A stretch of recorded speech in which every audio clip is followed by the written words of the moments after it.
let's be real. You've been farming erythrite crystal all wrong. You've probably spent hours, maybe even days, wandering the deserts of Arrakis, chasing rumors of rich crystal deposits, only come back to your base with a sad little handful of those pink shards. It's frustrating. It leaves you undergeared and stuck, unable to craft the cobalt paste you need for, well, basically everything important. Your progress has hit a wall, and that wall is made of bad farming routes. Well, that all changes today. I'm not just going to show you a good spot, I'm giving you the single most effective step-by-step loot run through Hagga Rift that will absolutely flood your inventory with crystals. And we're not talking about a couple hundred. With the right setup, we're talking of a potential haul of well over 3,500 crystals in a single, repeatable 20-minute run. So forget the frustration, forget the wasted time, this is the only erythrite guide you'll ever need. Let's get into it. But first, a quick message from today's video sponsor. If you need some in-game services for Dune Awakening like Solari and other hard to acquire items you simply just don't have the time to grind for, then check out MMOPixel.com. It's highly effective, has safe transactions and instant delivery, and don't forget to use code KilroyPlays at checkout to receive a further 5% off your entire order. Now back to the video. Now, we're going to be talking about a few things before we actually get into the specific loot run itself, so if you do want to skip ahead a few minutes, then go ahead and do so now. So, first off, why should erythrite be the only thing on your mind? And that's very simple. Erythrite is the main ingredient of cobalt paste, and cobalt paste is the lifeblood of your entire mid to late game. You need it for advanced vehicle parts, high tier armor, powerful weapons, and most importantly, for building your ornithopter. Without a massive, steady supply of erythrite, you are locked out of the best gear, stuck on the ground while everyone else is flying. Now, you can't just wander in and hope for the best. This isn't a casual stroll around the park. You need the right tools. Now, the absolute game changer, the non-negotiable heart of this entire strategy is the Buggy. A sandbike is fine from getting from A to B, but the Buggy is your workhorse. Its storage space is critical since erythrite 1 is very heavy and you'll be hauling thousands of units. More importantly, a Buggy with a mining cut array makes this run ridiculously efficient. You can mine nodes right from the driver's seat, even the ones high up on the cave walls that you might miss, that are a nightmare to get to on foot naturally. And it also keeps you safe, letting you turn most of the hostiles you'll meet into roadkill, because you just simply, well, vroom, and drive over them. Yeah. Next on the list, your personal cut array. You need a cut array Mark II at the absolute bare minimum, and well, anything less won't even scratch these nodes. But if you do want a legendary haul, you should be aiming for a cut array Mark III or Mark IV. Now, a higher tier cut array dramatically increases how many crystals you get from each single node. With a Mark III, you can pull over 30 crystals from just one deposit, and don't forget to pack plenty of charged battery packs to keep that thing running. Now, another thing I would highly recommend is that you start up the Planetologist quest line as soon as humanly possible, and obviously start being able to unlock the skills from that skill tree. And why, you might ask?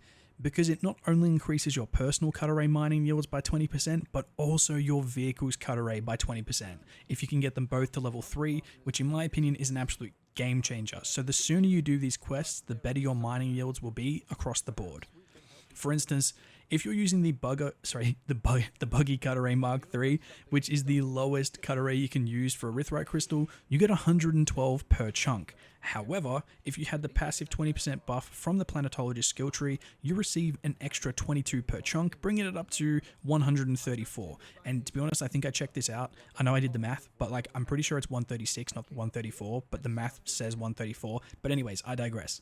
So this really adds up if you spend some time down in Hagga Rift farming for crystals. So whilst it's not necessary for this farming run, it does make your life 10 times easier. Alright, so you're geared up and ready to roll out, so where are we going? Our destination is Hagga Rift, a huge multi-layered canyon that carves up an entire region. We're going to a very specific optimal entry point, so pull up your map and look for the eastern side of Vermilius Gap. Right near the Rift Watch landmark, you'll find the entrance. Now this spot is key to the whole run. It gives us the most direct and safest path down into the main tunnel system itself that cuts right through the heart of the rift, but it puts us right at the starting line, cutting down on travel time and danger. Alrighty, so this is where it all comes together. From our entry point at Vermilius Gap, the plan is simple. We go down. Follow the main slopes that lead to the canyon floor, or if you're like me, just yeet yourself and your buggy off the cliff because it's faster and vehicles still don't have fall damage yet, so it's a win-win and super fast and it's fun. So our main targets are the massive mineral or material extraction facilities you'll find in the middle and bottom sections of these caves. Now, these are kind of hotspots and it's literally the absolute epicenter for erythrite crystal, so keep that in mind. Now, I would also keep your eyes peeled. The erythrite nodes are impossible to miss. Well, so you don't have to keep your eyes peeled. Just, they're impossible to miss, guys. Once you see them, like literally, they're large glowing pink crystal formations sticking out of the ground, walls, and even ceilings. So here's the plan for each cluster. Park up your buggy somewhere safe, relatively close by, and use your buggy's cut array to just start melting these crystals. You'll be blown away by how fast entire clusters vanish as your inventory fills up. Now this is the power of the buggy meta. While other players are slowly chipping away on foot, you're vacuuming up resources from your armored cockpit. So, our route is basically just cleaning out one churn facility after another. After clearing the first one, check your map, and we're heading deeper into the central tunnel towards the northeastern part of the rift, where I find the nodes are densest, so you will too. Now, you'll pass wrecked churn facilities, buildings, crashed ships that make great landmarks essentially. Now it is worth noting that some of these churn facilities do have little hidden side caves or areas you need to watch out for, as they're usually hiding a significant amount of erythrite inside them, but the only downside is you will have to mine all of them by hand, so it will take some extra time, but means you won't have to come back for more crystals anytime soon. Now, of course, you won't be alone down here. These facilities are usually guarded, so be ready for a fight. This is another reason the buggy is so important. Just use it to run over the smaller enemies. You should also watch out for snipers on the higher ledges, but you should be able to take them out with ease. Now, since these areas are pretty popular, I would suggest going in your server's off-peak time so you don't have to worry about sharing any of the loot. So, move with purpose from one churn facility to the next, hit each one, clear it out, and move on.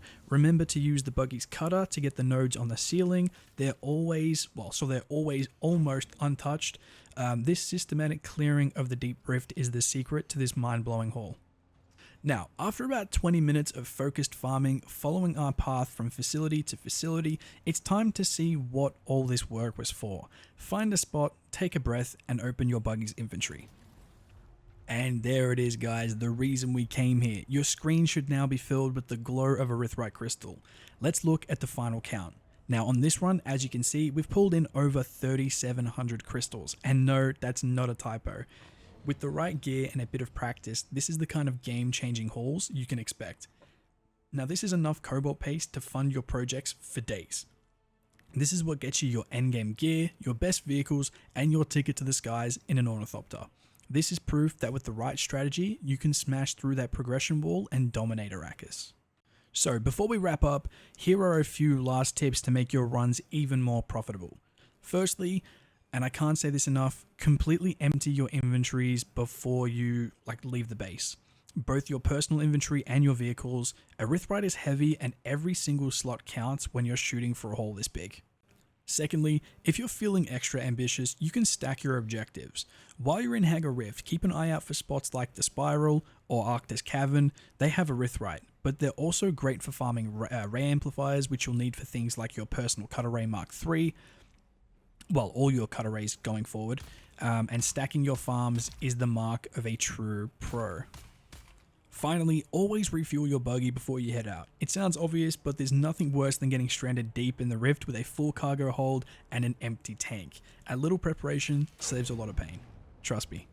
Alrighty guys, and there it is. If this guide helped you out, do me a huge favor and crush that like and subscribe button for more no-nonsense Dune Awakening guides just like this one. We're all about giving you the most efficient strategies to help you conquer Arrakis. Now, I want to hear from you. Drop a comment down below and let me know how many crystals you got on your first run using this method. I bet you'll be surprised.